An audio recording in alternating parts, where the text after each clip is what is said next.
Acts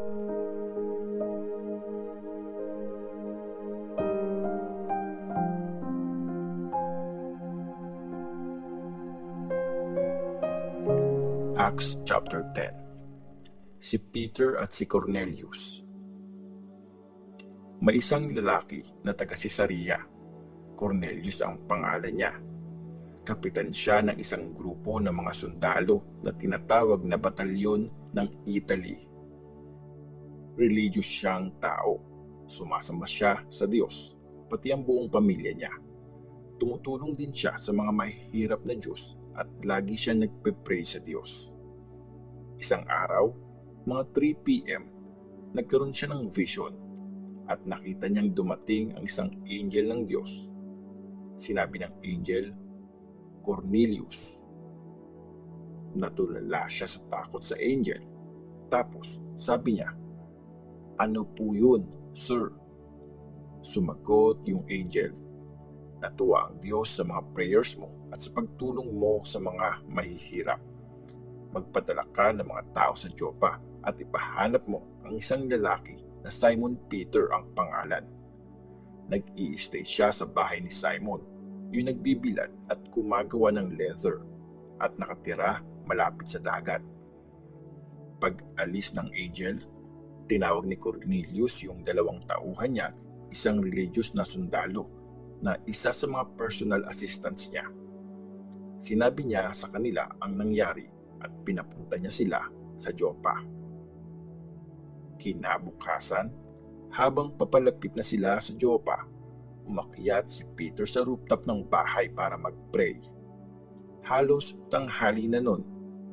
Nagutom si Peter at gusto niyang kumain, pero habang piniprepare pa lang ang pagkain, nagkaroon siya ng isang vision. Nakita niyang bumukas ang langit at may parang malaking kumot na bumababa habang nakabitin ang 4 na dulo nito.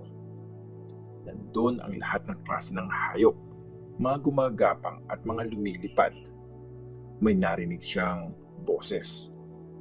Peter, tumayo ka. Magkatay ka at kumain. Pero sabi ni Peter, hindi ko po magagawa yan, Lord. Hindi pa po ako nakakain ng kahit anong marumi o pagkain hindi dapat kainin. Narinig niya ulit yung boses. Huwag mong ituring na marumi ang nilinis na ng Diyos.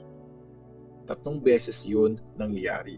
Tapos, dinala na yung kumot paakyat sa langit.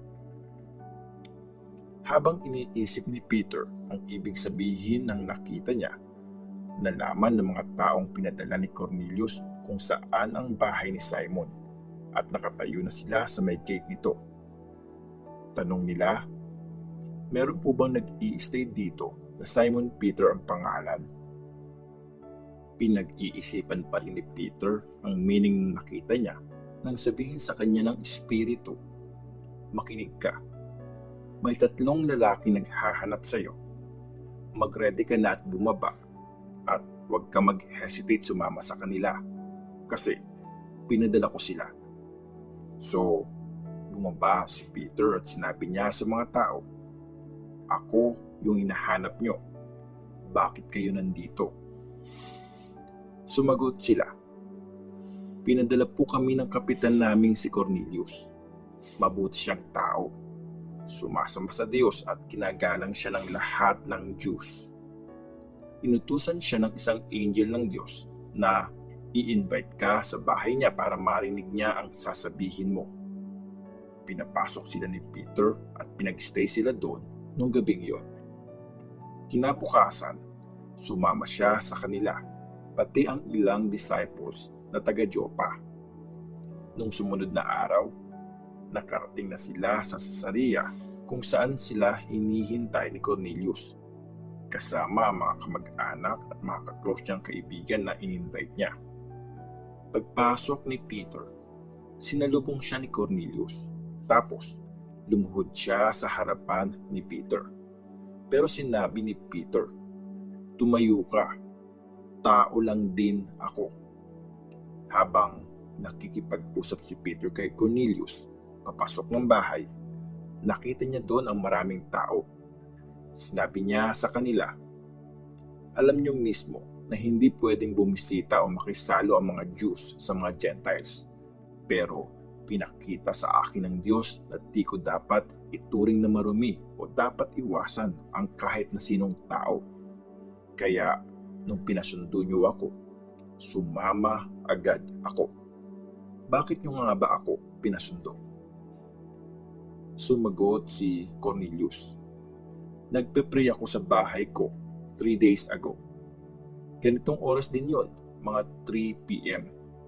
Tapos biglang nagpakita sa harap ko ang isang lalaking nakakasilaw ang damit.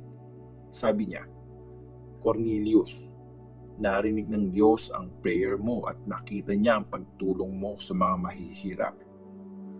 Magpadala ka ng tao papuntang Joppa para hanapin si Simon Peter.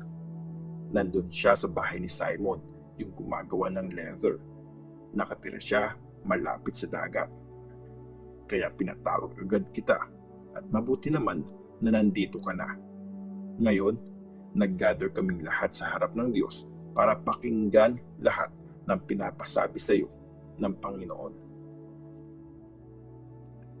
Ang sermon ni Peter. Nagsalita si Peter, "Ngayon ko na-realize na totoong pantay-pantay ang tingin ng Diyos sa lahat. Natutuwa siya sa lahat ng may takot sa Kanya at gumagawa ng tama kahit ano pa ang lahi nila." Alam niyo yung mensahe niya sa mga taga-Israel na nagpo-proclaim na magandang balita ng kapayapaan na galing kay Jesus Christ, ang Panginoon ng lahat. Alam niyo yung nangyari sa buong Israel simula sa Galilee after i-preach ni John yung tungkol sa pagbabaptize. Alam niyo yung tungkol kay Jesus na taga Nazareth. Pinili siya ng Diyos, binigay sa kanya ang Holy Spirit at binigyan siya ng kapangyarihan. Pumunta siya sa iba't ibang lugar at gumawa ng mabuti at pinagaling niya lahat ng pinahihirapan ng devil. Nagawa ni Jesus ang mga to kasi kasama niya ang Diyos. Witness kami sa lahat ng ginawa niya sa bayan ng Israel at sa Jerusalem. Tapos, pinatay siya ng mga tao at pinako sa krus. Pero binuhay ulit siya ng Diyos noong pangatlong araw at nagpakita siya. Hindi sa lahat ng tao, pero sa amin lang na pinili ng Diyos para maging mga witness. Kumain at uminom kaming kasama niya nung nabuhay siya ulit. At inutusan niya kaming i-preach ang magandang balita sa mga tao at sabihin na totoong inapon siya ng Diyos na maging judge ng mga buhay at mga patay. Nagsalita lahat ng mga prophets tungkol sa kanya. Sabi nila, lahat ng maniniwala sa kanya, mapapatawad yung mga kasalanan nila dahil sa pangalan niya. Tinanggap ng mga Gentiles ang Holy Spirit. Habang nagsasalita pa si Peter, bumaba ang Holy Spirit sa lahat ng mga nakikinig sa mensahe. Na-amaze yung mga disciples na Jews na kasama ni Peter galing Joppa kasi binigay din ang Holy Spirit sa mga Gentiles. Narinig nilang nagsasalita ang mga ito sa iba't ibang language at nagpupuri sa Diyos.